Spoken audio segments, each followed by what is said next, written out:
Patchwork Heart Ministry and Fiat Ministry Network invite you to discover your mission. A brand new in-depth monthly video series featuring engaging Catholic speakers who will challenge you to live your life abundantly. For only $25 a month, you will receive a personal monthly mission, including 3 full-length inspirational talks that build upon a new theme each month. Sign up for the Discover Your Mission tier at patreon.com/Patchwork Heart Ministry today.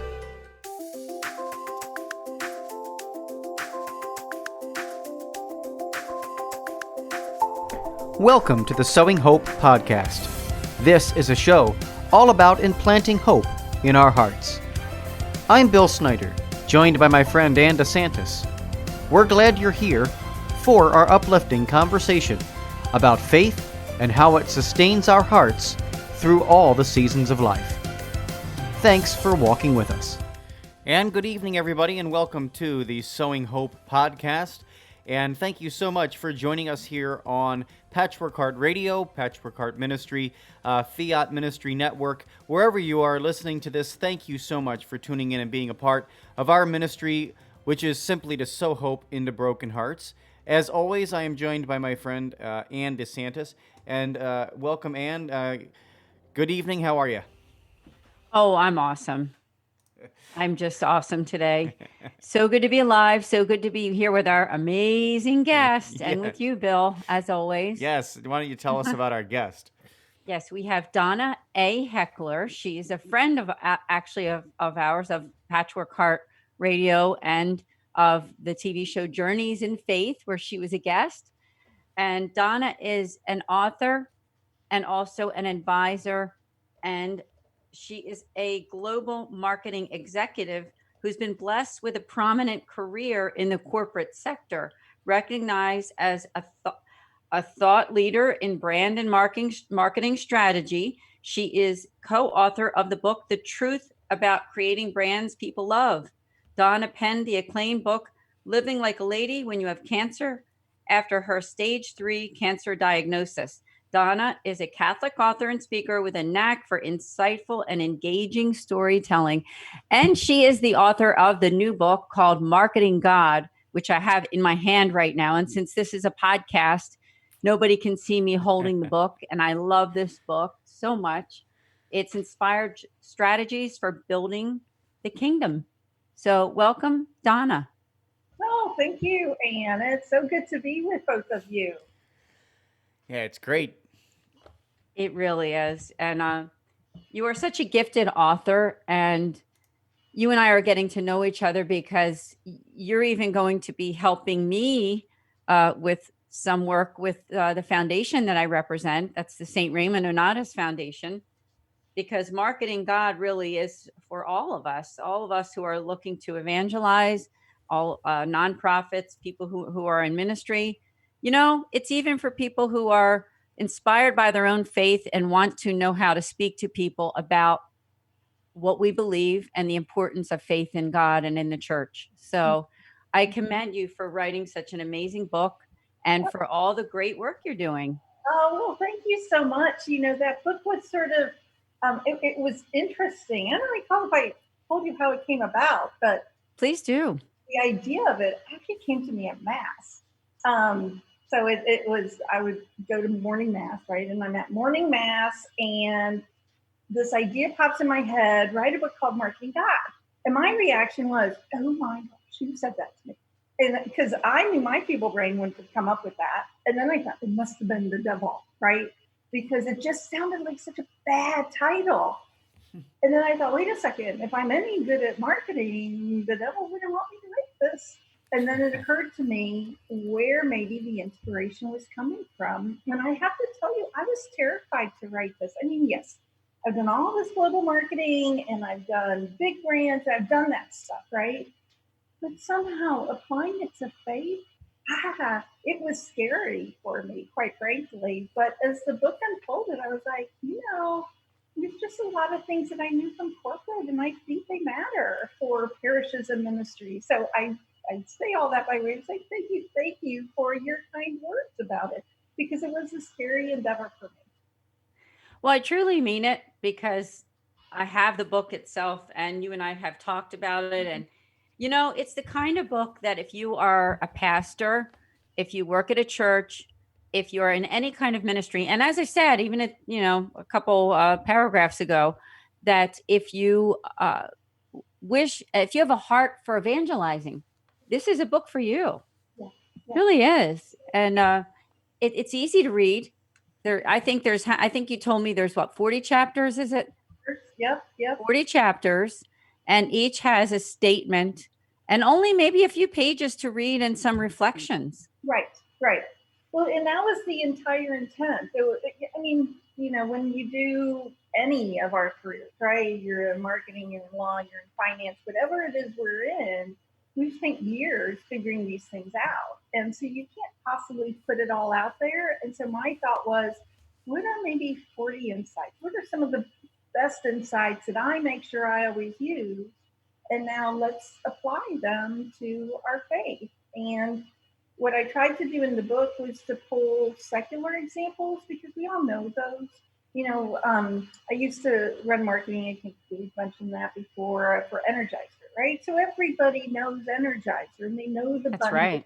going and going. So if I use that as an example, then people resonate with it because they get it. So we tried to make sure in each chapter there's a secular example, and then we would try and apply it to faith, so that we could sort of see how that idea might manifest itself for a parish or a religious order or ministry or whatever you're doing from evangelizing perspective. So, and then there's a chapter in there called Marketing and Evangelizing Are Different, or are Similar but Distinct, something along that as a title, because they do feel like they're really connected, but there's some elements to them, at least for me, that seemed a little bit different. So I would try to maybe articulate how I view evangelization and marketing in the context of evangelization. So yeah, you did an amazing job. And I think through the Holy Spirit and how God came to you with that title. I mean, the title says a lot, really does. A lot. So I should, if I can, finish the story about the title, because, in typical Donna form, I mean, I know your listeners don't know me, but you do. I can argue a point. So I was arguing this with God. I was like, no, you do not want a woman named Heckler to write a book called Marketing God. You just don't. And so it was during the rosary that we always say rosary after Mass, that I'm praying this and arguing with God. And this thought came to me. And the thought was, if you can help people be loyal to batteries, can't you help them be loyal to me? If you can simple, but true. Can't you help them be loyal to me? And I was like, okay, I get it. You win. I can't argue with that. You're right. And that's what marketing is for me. It's about loyalty. And that became sort of the North Star for the book. How do we help people be loyal to them? That's a really good insight. I think it's a really good insight for our faith, too. Maybe just touch a little bit upon loyalty, Donna, because, I think in our disposable culture, we run from one thing to the next, and we are fascinated by the current trend, right? The current brand, the popular brand, and it seems to come in and go out just as fast as the next one does. And so there's something to be said, though, about being loyal and true to a certain product out there in the world, but also loyal and true to God in good times and bad. And so I think there's a lot of really important lessons there. Maybe you just want to touch on a little bit on loyalty. Sure. So, let me start from a secular perspective first, and then we'll sort of parlay that into faith. So from a secular marketing perspective, when we think about loyalty, we want, at least this is how I operated. I tried to be a good marketer. I would try and offer a customer or client something that was valuable to them. And when I did, I would try to always honor my promise. So So for instance, with Energizer, if I told you it was long lasting, that battery had to be long lasting, right? That's how it had to work. I had to honor my promise. And I had to listen to somebody to understand what they needed.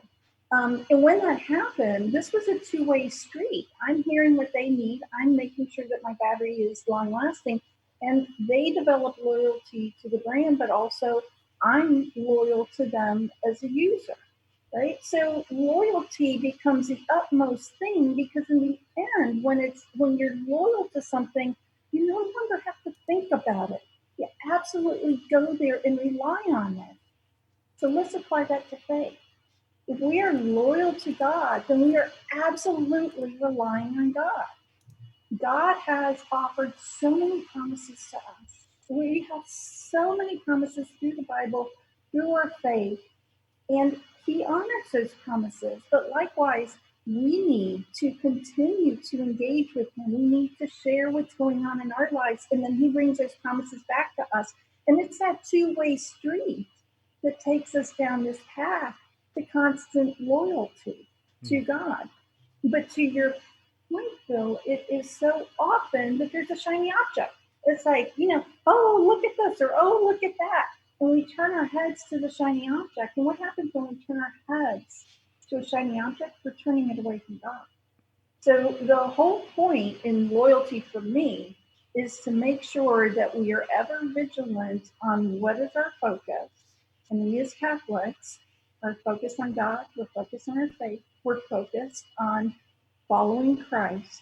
And in doing that, that is where our faith deepens, and that is where God continues to invite us into a deeper place. And I could probably ramble on some of these things for quite a while. Oh, in a great way, though. Yeah. Was helpful, I love talking with you, Donna. Yeah, it's beautiful. I mean, I think it's so practical too, right? I think what you're talking about is such a practical thing that almost actually every person can grasp it. Every listener that's listening to this right now can grasp what you're talking about and can understand it because of the real world examples, and because of, this is basically how we should approach almost every aspect of our lives, right? Okay, we're gonna be faithful to this.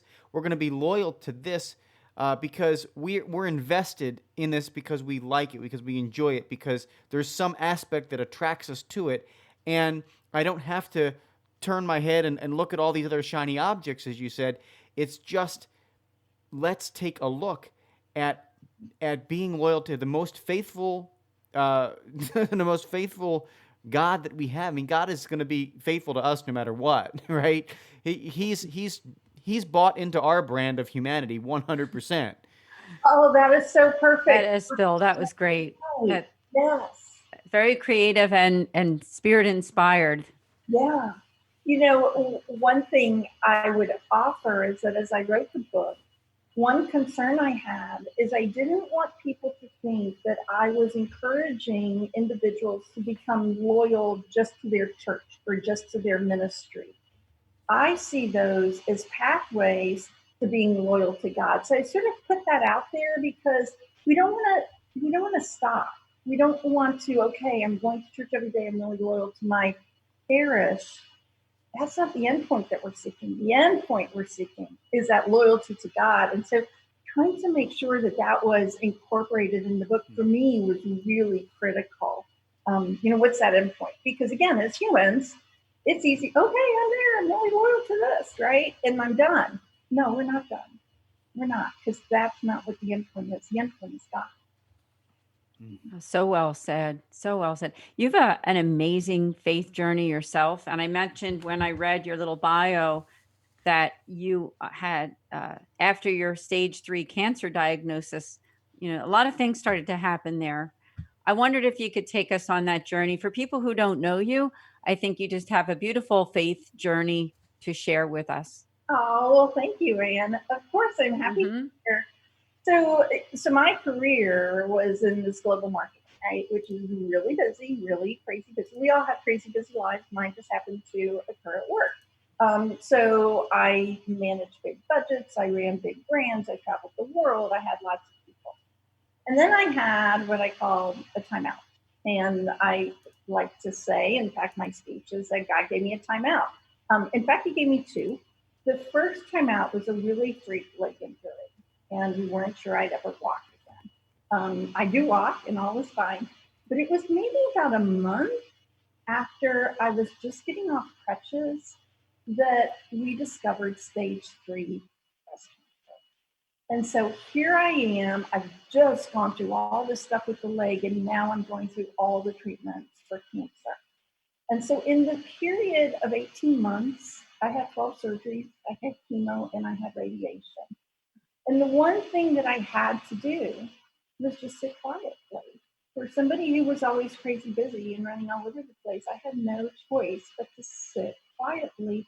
And I think it was in those moments that God started speaking to me. That, or maybe I should say, God was always speaking to me. I just wasn't quiet enough to hear him, right? So I started listening in the quiet of the healing. And so when I was finished with all the treatments, I was still at work. I worked the entire time. We couldn't get my cancer markers down. And my oncologist, 3 years after all my treatments, invited me to leave my career. That's how she put it. I invite you to leave your career. That was a big deal for me. So I did, and I wondered what I was going to do next. But by this point, I was listening to God quite a bit and started to do things like go to daily mass. I had the time to do that. I didn't make the time before, but I easily could now. And I started to lean into my faith, is how I would say it. I was asked to speak about my faith and what happened with the cancer. And I was brought up that you don't really talk about faith. It's how you live your life. I think a lot of us are brought up that way. Yes. So my reaction was, there's no way I'm going to talk about my faith. I don't do that, And people were like, well, we'll give you an award if you do. Well, maybe I don't want the award, right? And I just really had a hard time with this. But again, I was listening to God, and I gave this talk called, and then God gave me a timeout.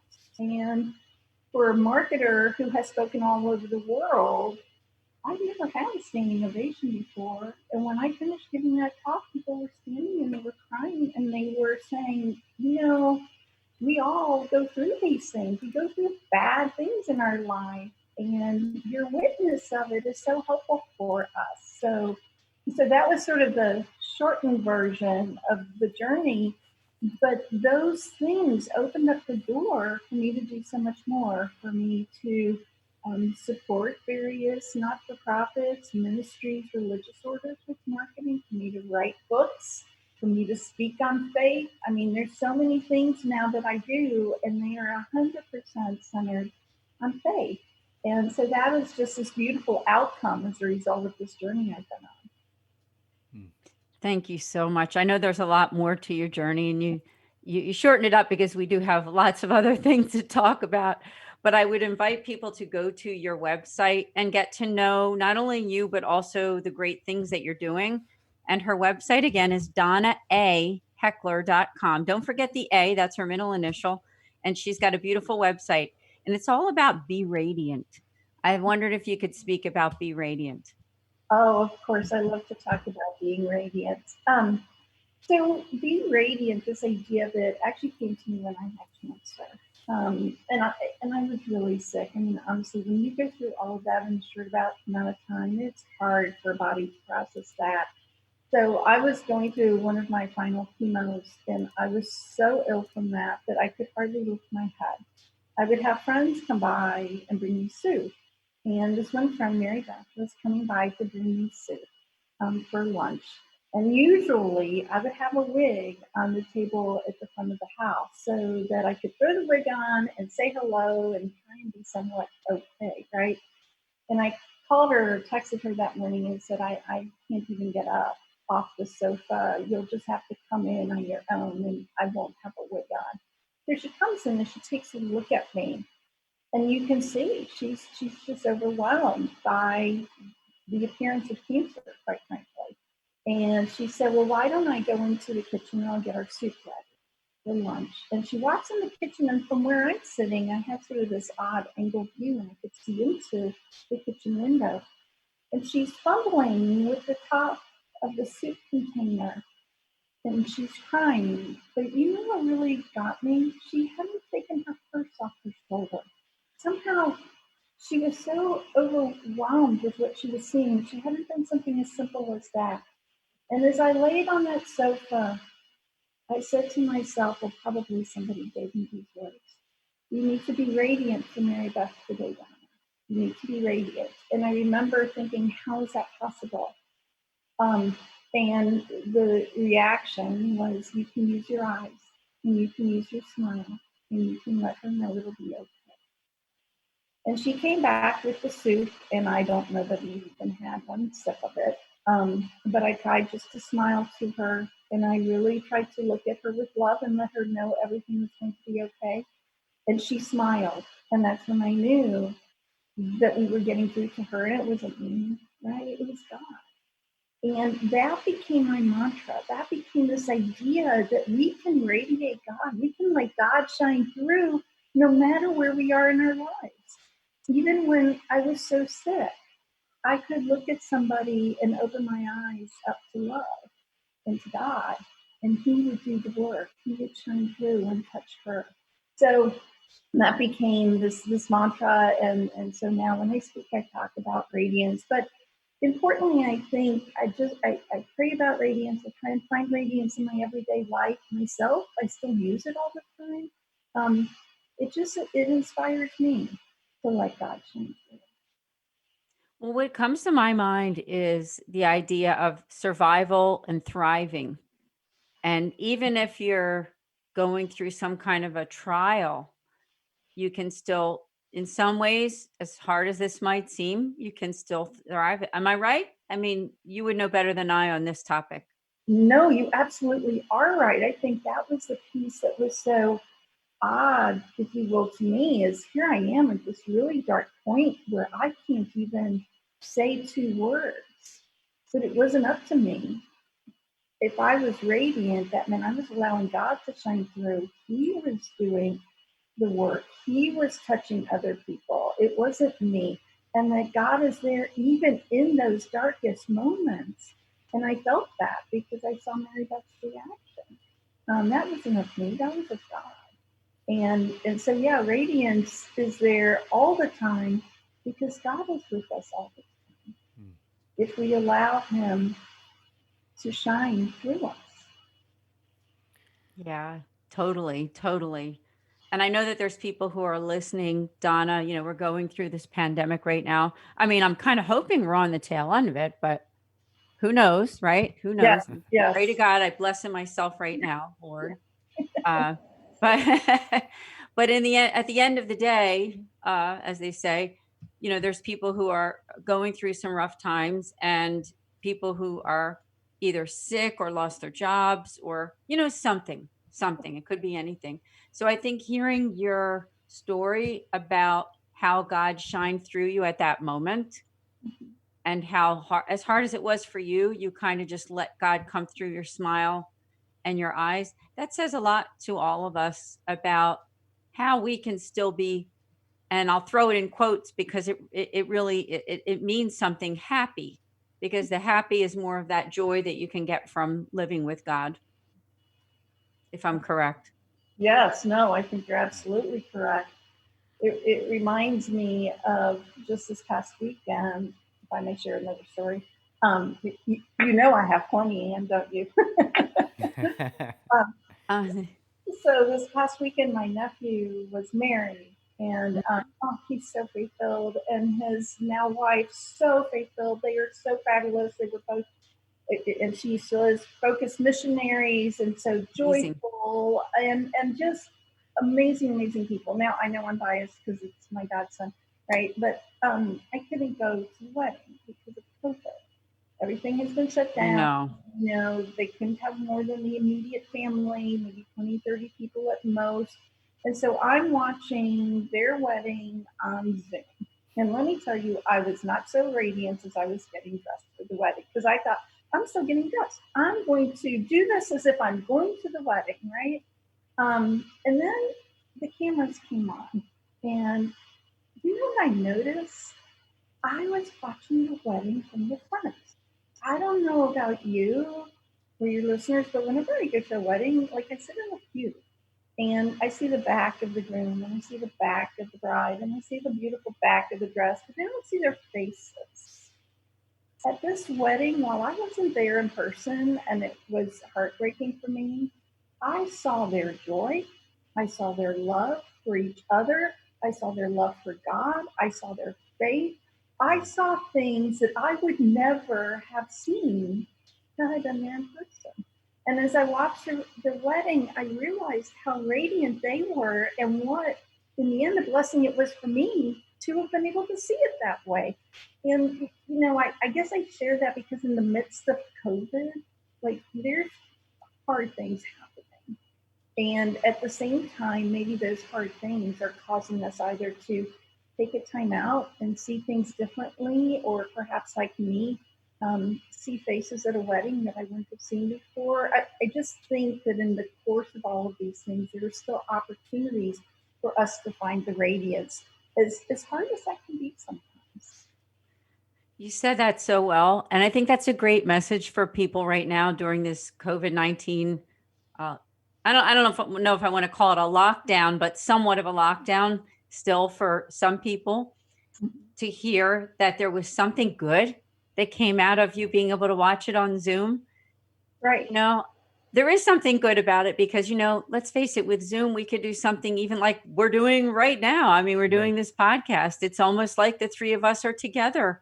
Right. And talking to people about your great message. So Yeah, there's something I look at that as a beautiful plus. about it. Absolutely, there's something beautiful about this if we kind of look at it from the perspective of gratitude and not one of, oh my gosh, I've got to do this, via Zoom or via like the relationships that I know Ann and I have created doing this podcast, and basically over Zoom. We've met once in person for about an hour, Ann. You know what I mean? Yes. And only because God wanted that to happen. But the reality is that you can experience, just like Donna experienced at this wedding, something fresh, something new. God is doing something new in your relationships, in your life, through this COVID. It just is a matter of coming at it from a perspective, looking at it from a different perspective. And that's hard, especially when there's a lot of sadness, a lot of worry, there's a lot of fear being perpetuated all throughout society, right? I mean, there's a lot of that going on right now. But if you can take a step back and go, okay, what are the good things? And, how can I, as Donna, you talked about earlier, being radiant through, the darkest moments, how can I shine God's light into this situation? How can I put God in this situation? And once he's in the situation, it drastically changes the situation. That's what God does.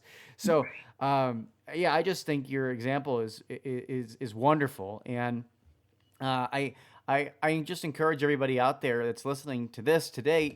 Find the one or two good things that are going on in your life, and allow that to shine through you to kind of scatter the darkness that's surrounding the other areas of your life or of your home or wherever else you are. Just use the good and be gracious and thank God for the good that He is providing in this time. I love that, Bill, the way you articulated that. And it caused me to think another thing that I always have to do is I have to get myself out of the way. So I don't know about you two, but I really like to be in control. So, I like to be in charge of everything and make it all happen. And part of this journey, for instance, even with the wedding, was to recognize that I was not in control. I was taking a step back. I was having to get out of my own way in order to appreciate what God was presenting to me in the love that I was witnessing of this wonderful couple. So I just sort of layered that on, that it's, it's letting God shine through But for me, I gotta say, God, I get the heck out of here. Let God do the work, right? Yeah. And I see God in your smile right now, because as you're talking about it, the joy that you were able to experience, and I hope that your godson and his wife are able to hear this podcast, because this is a real treasure for them to hear how much you were affected by that. And thank you for speaking to those who are listening who are going through rough times, because even people of faith go through rough times too, and might even doubt whether God is doing anything. Oh, Sometimes that happens in life, that they can doubt whether, hey, is God doing anything at all for me and my right, family or my situation? Because it right, doesn't seem like it. right. I even experienced that as I went through the leg injury, right? I'm sitting here in a wheelchair with a cast from toe to hip. I mean, my leg was straight out the entire time. And I couldn't move. I couldn't work. I was on disability for 6 months. I mean, this was just not how I lived my life. But as I went through that, I started seeing more things, right? I started to see the flowers in my own backyard. I started to see and witness God in ways I hadn't before. So I really thought, okay, good. I learned, God, I get it. I'm just going to go to work from 8 to 6, not 8 to 9. I got the whole thing figured out now. And when I give my talk about God giving me a timeout, it's when I realized that He wasn't done with me. I thought that I had learned so much. I'd hardly scratched the surface of what I was supposed to learn and understand. And I think those are hard things for us. We're in the midst of something really difficult, and we know that we're really growing in that moment. What we don't understand is how much future growth is available to us if we allow it. We just see this little piece and we know it's so much better. Or maybe it's just a little bit better and we're wishing it was so much better. You just have no idea what all God has in store for us if we allow Him. If we allow Him. I admire all that you have been through and how you articulated. I'm picturing this cast and 6 months and thinking, my goodness, God bless you. Really, honestly. And looking at you now, how you're a very positive person. And I know that, faith is not, it's not about the power of positive thinking. I know you know that. I know that. Bill knows that. It is about faith in Christ and a relationship with Him. And He's the one that carries our burdens, right? I mean, He's the one that does it. And that's what the positive part is, right? I mean, the positive part is that you have this best friend who's Right? with you all the time, this best friend who cares about you. Yes, yes. And the thing is, it's not that I wasn't Catholic before this. I'm a greater Catholic. I mean, and I went to church every Sunday. I sort of thought I was a good Catholic. But what I recognized was that I was following the rules.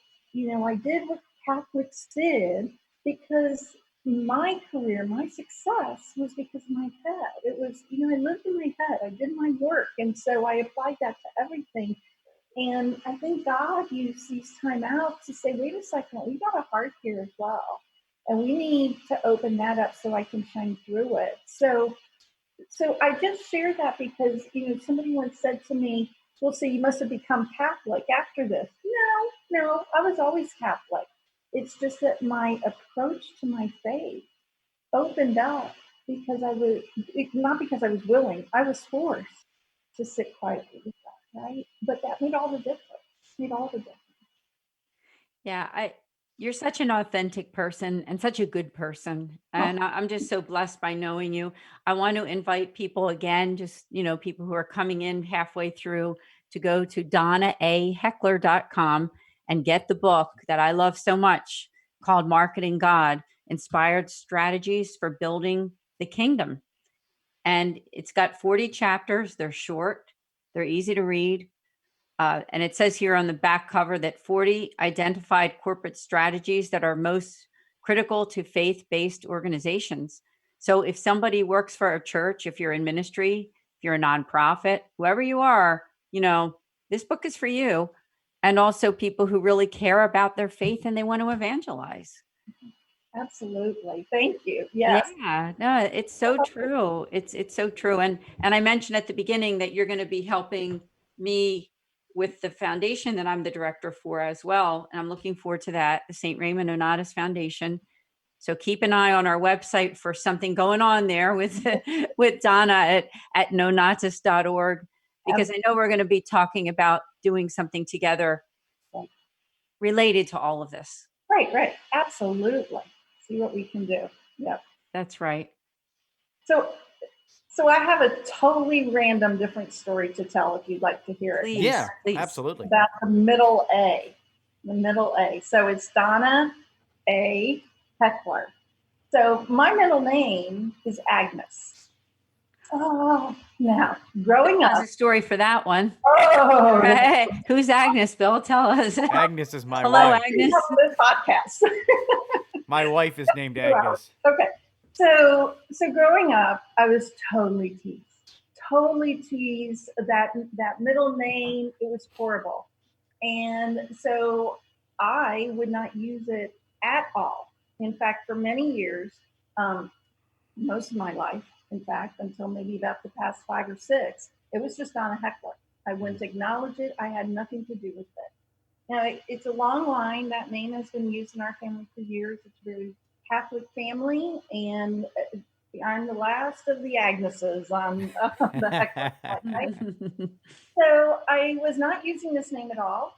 And I had gone through cancer. In fact, I was in the middle of it, and I get together with a friend of mine. And she is a surgical oncologist. So she treats breast cancer patients. And she says, I said, well, what's the first thing you do when you go into the operating room? And she said, honestly, the first thing I do is I pray to St. Agnes. I all but fell off my chair. I said, why? And she goes, and she's not Catholic. She said, I think she said that you can say for breast cancer patients. And so I always start by praying to St. Agnes. So I went home, and within seconds, I'm Googling what St. Agnes, a patron saint of. For young women, there's many things to it. But in fact, it's not breast cancer. That's St. Agatha, by the way. But I was so struck by that I thought, you know what? I need to not be afraid.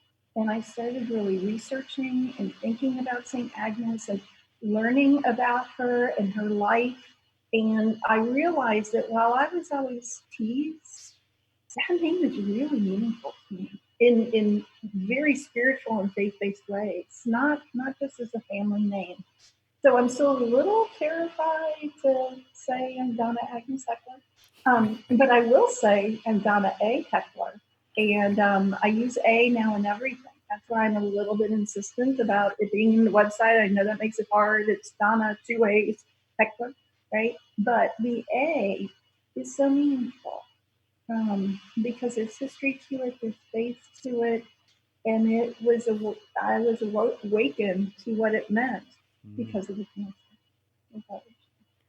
Well, thank you so much for sharing that. That was absolutely beautiful. And I have a huge smile on my face because I'm looking at Zoom and watching Bill too, as his wife Agnes and yes. My wife's yes. first name is Agnes. So. Wow. That's exactly why both of us are nodding and smiling and everything too, because there's a connection there. And how beautiful to know about St. Agnes and what it really meant to you. And I have a feeling it'll mean more than just to you listening and to others.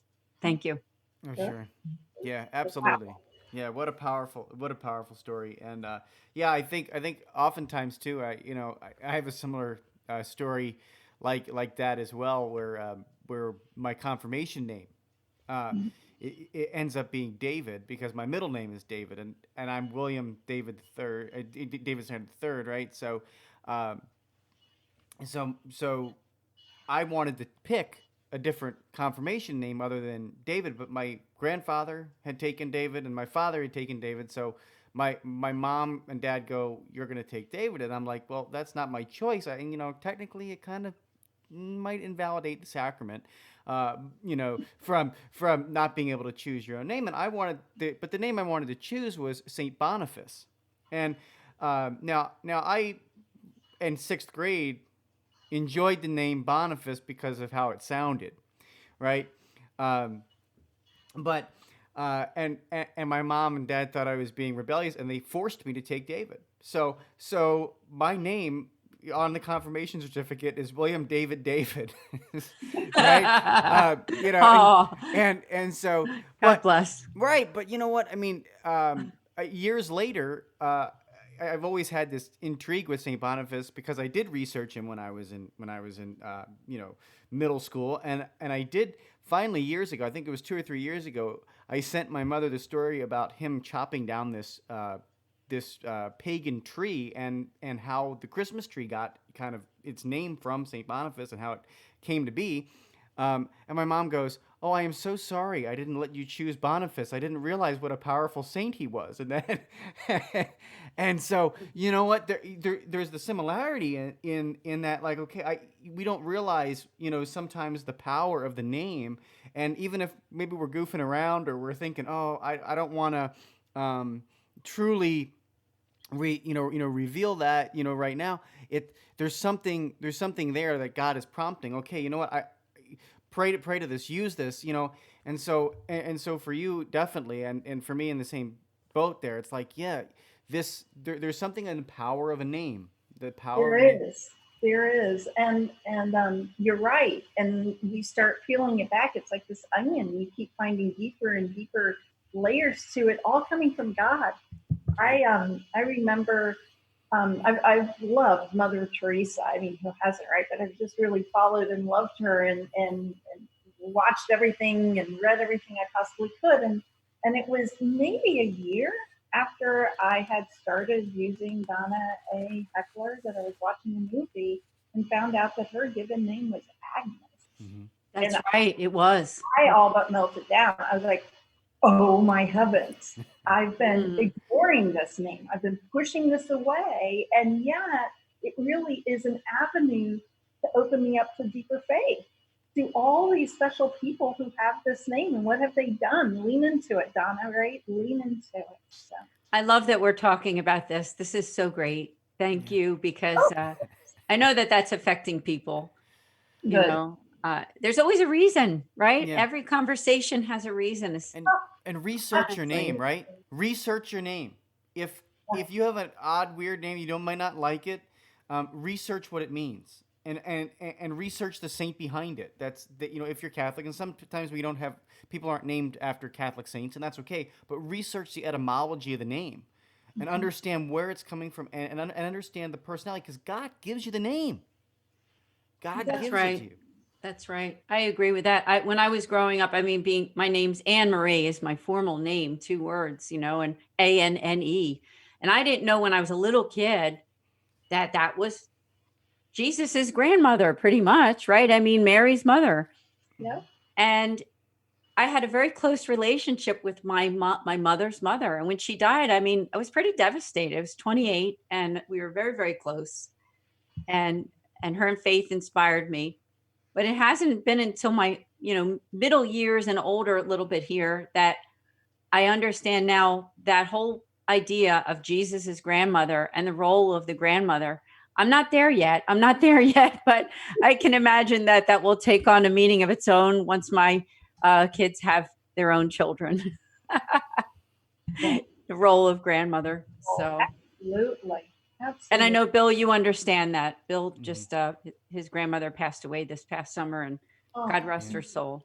Yeah, and much like you, I was live streaming the funeral. Yep. I had to do a few of those too this year, just horrible. Yeah. But I mean, there is grace in that. I'll just say I had a opportunity to my grandmother talked to me many times about reading a poem at her funeral, and she wrote this poem, and she had asked me to do it, and I said, absolutely, Gran.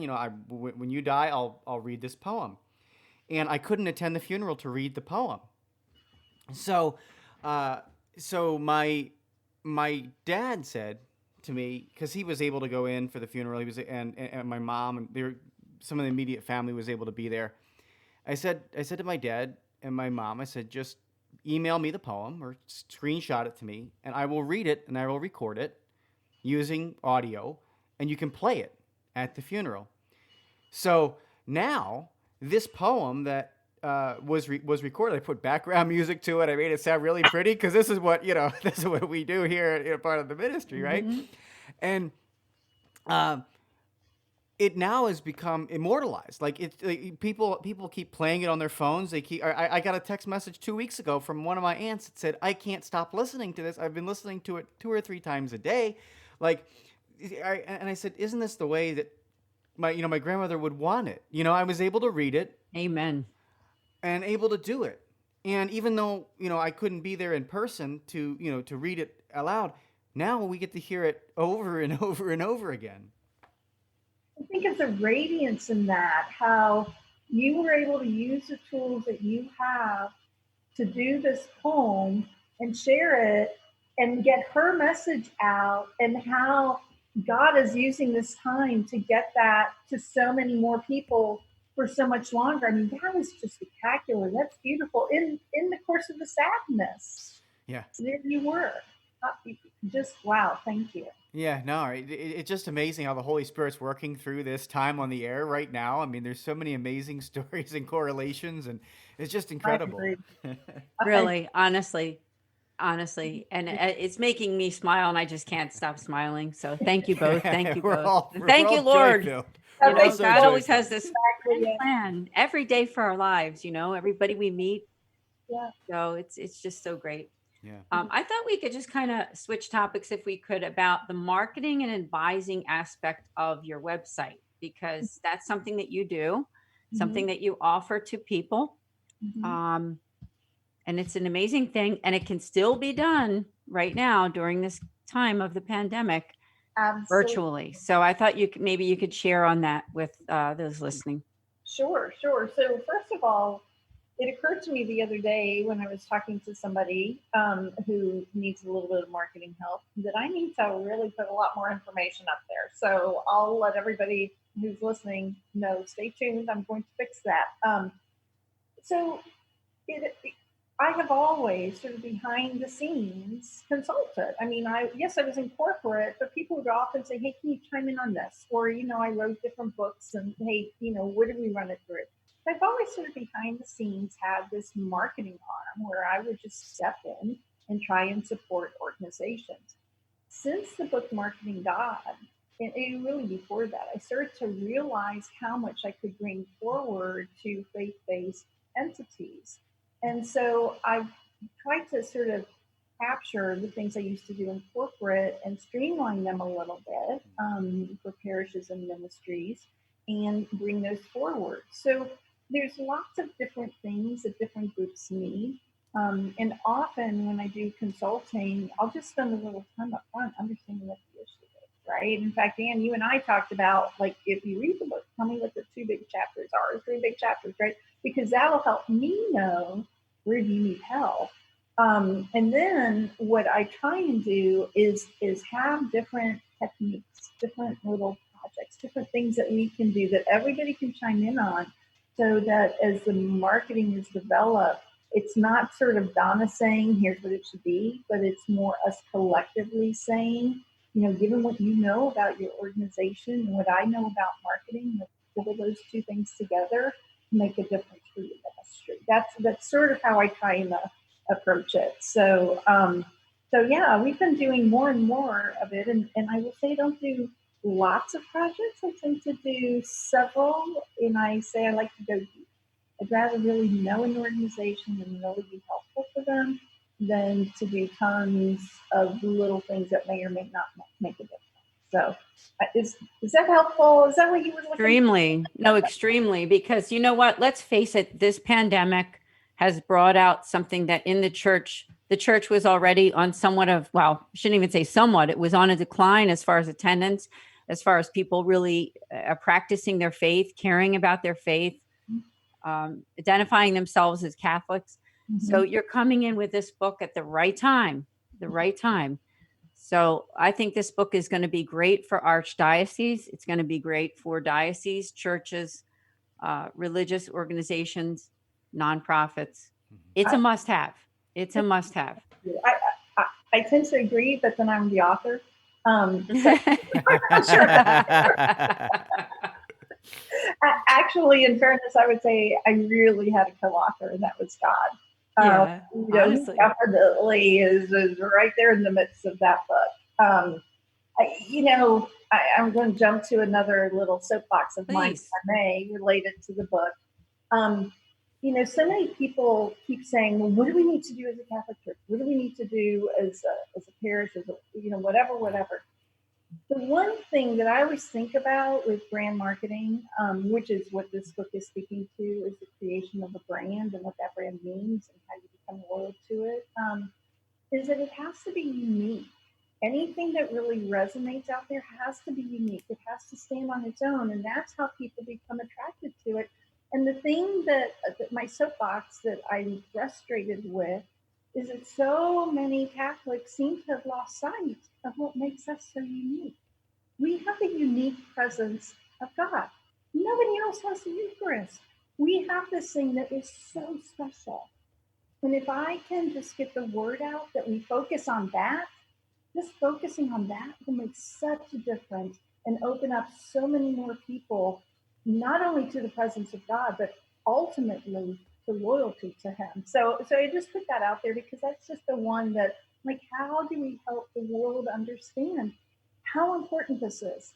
It's important from a secular perspective in terms of how we market, but it's far more important in terms of what it means for our faith and what it means for our relationship with God.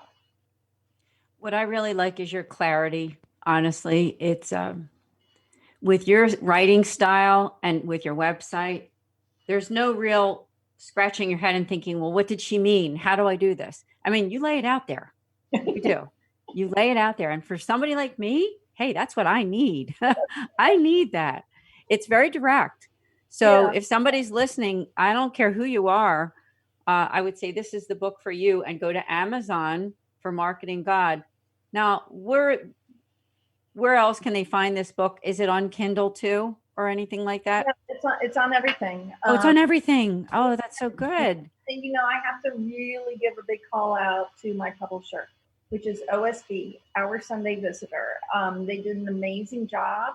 We keep trying to figure out other things that we can provide people, be it a workbook, be it other webinars. What can we provide to get these tools into the hands of those who need it? So the publisher, OSB, made sure that we got it out everywhere. So yes, it's on Amazon. You can, if you're a parish, you can go directly to their website and get it in bulk at a cheaper rate, of course, so that you can share it with your ministries at your church. Or if you're an archdiocese, you can do that. It really is. It's in all the bookstores, although bookstores are having a hard time right now, as we know. But it is in the bookstores, Catholic bookstores, so you can go there. So yeah, it's all over, thankfully, because of OSB and the good work they did. Praise God. Praise God. What does it mean to be an advisor? Because I know people are listening and might say, well, what does that mean in her life? How can you be an advisor to someone who might be listening who says, I want to talk to Donna. I want to email with her. I want to find out more what she can do for us personally. Mm-hmm. So that's a great question. I couldn't figure out how to phrase what I was, so I called it advisor. I don't like the word consultant because that sort of feels like you go in and you sort of spread a little bit of information out and you leave, and that's not how I like to do it. I like to sort of link arms with somebody and say, let's walk through this together. Typically, if somebody has issues or they're concerned or they've got a question, you reach out, you email me or you call me, and the first little bit is on me because I just did want to help. And then if you think that there's a project there, or you think that you may need ongoing support or work, that's where I can really come in and say, okay, well, let's look at it this way. Maybe we do it like that. But I think the first thing is to just reach out and say, here's the issue I think I'm struggling with. Does this fit within, your ballpark? And as you know, Ann, I'll be pretty direct.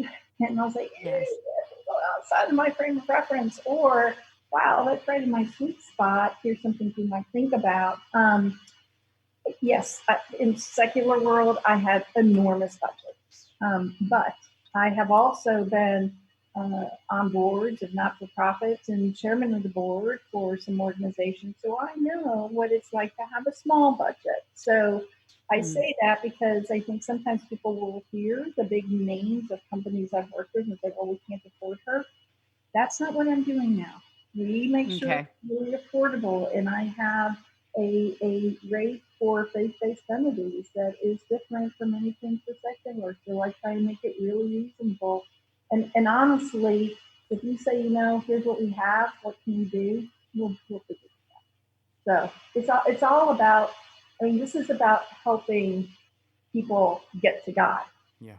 It's nice if I get paid along the way a little bit, but it's about helping people get to God, right? That's the intention. I know Bill agrees on that. I see him nodding. Oh yeah, and I think that when you approach business from that perspective as a nonprofit or a religious organization, first, that leads to success. And so thank you for being humble and recognizing and also serving. That's a large piece of nonprofit ministry is service first. Absolutely. And Absolutely. so thank you for doing that. Of course. I have loved this conversation. I have loved the directions that it has gone in. I especially think I love that you talked about your middle name, Agnes, and just I'm grateful to you for, speaking about that because, there's power in a name, as you said. And as Bill said, there's power through the name that God has given you. Right. Well, So- it really was a Holy Spirit thing because you read my website, Donna A. Heckler. You emphasize the A, and there's another 15-minute story. Yeah, That's right. awesome. That's right. So incredible. I wondered if, as we are getting toward the end, Donna, you went through cancer, you went through health crisis, and there might be people who are listening right now, either they're sick with something, maybe even have had the COVID-19, who knows? And maybe hearing your story of how you're still able to be so loving of God, so loving of your faith, so much wanting to share your faith and working for God, marketing him, right? That's incredible. So I wondered if you could share a little bit on that because somebody's listening, I'm sure right now, who could use some kind of encouragement. Mm-hmm. Absolutely. So what was coming to mind as you were mentioning that were a few things. One was to not be afraid. I think, when we become ill or something bad happens, we immediately are afraid. I know I was, especially with the cancer. It's like, and really with the leg, what if I can never walk again? And I think part of what I had to learn was that God was there and I didn't need to be afraid because I could lean on him and he was going to take care of things the way he needed them taken care of. And so there's this ability to try and release the fear by relying on God and turning to him and keeping him close. I think another thing that happens is that we're so used to being so busy that when something happens that's really difficult and we're forced to be quiet or to be silent or lives change, we're not really sure what to do with that. And I think one thing I would offer is to rest in that. Sit quietly in the quiet. Sit quietly as you're healing and listen to things around you. See what's around you.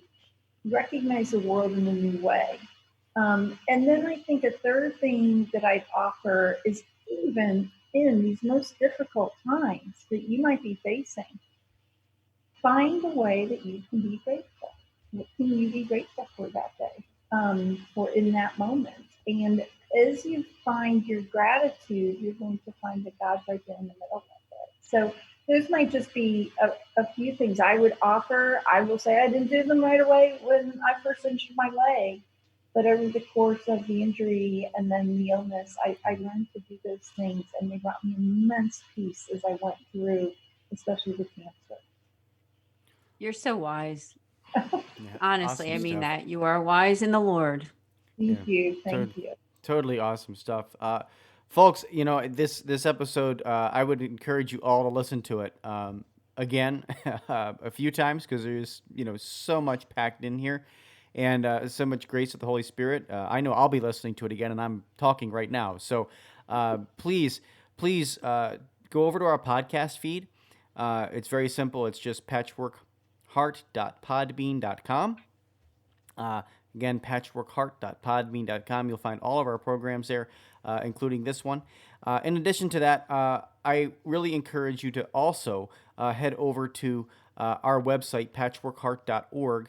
We're offering a brand new rosary for these times, called a brand new scriptural rosary called the Fearless Scriptural Rosary, where we take all of the, or not all of them, but many of the scripture passages that encourage us to be not afraid and to fear not, and we pair them with the rosary right before each and every Hail Mary of the rosary. So please go over and check it out. It's completely free. All you got to do is go to our website. It'll pop right up, enter your email, and you can download the PDF and pray that rosary, because we're dealing with the uncertain times of COVID, and it's just a great resource for you to be able to trust in God and be not afraid during these times, as we're kind of finding ourselves in these uncertain days. But Ann and Donna, thank you so much for all the time you spent with us here today. It's been an absolute pleasure, and Donna, you have to come back. Please do. I would love that. I love speaking with you too. Thank you for all that you're doing. Yeah, absolutely. Well, folks, until next week, we thank you so much for tuning in to Patchwork Heart Ministry, the Fiat Ministry Network, or even the St. Raymond Nonatus Foundation website. So thank you so much for being here and being a part of our show. Until next time, from all of us here at Patchwork Heart Ministry, I'm Bill Snyder. Keep beating to your Catholic heart. Thanks for listening to this episode of Sowing Hope on Patchwork Heart Radio. For more information about this podcast and our ministries, visit our websites, patchworkheart.org and andesantis.com. You can also follow and interact with us on Twitter at PWH Ministry or Andy Santis 2.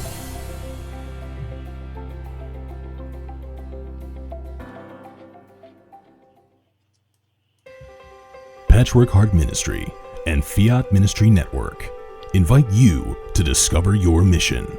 A brand new in-depth monthly video series featuring engaging Catholic speakers who will challenge you to live your life abundantly. For only $25 a month, you will receive a personal monthly mission, including 3 full-length inspirational talks that build upon a new theme each month.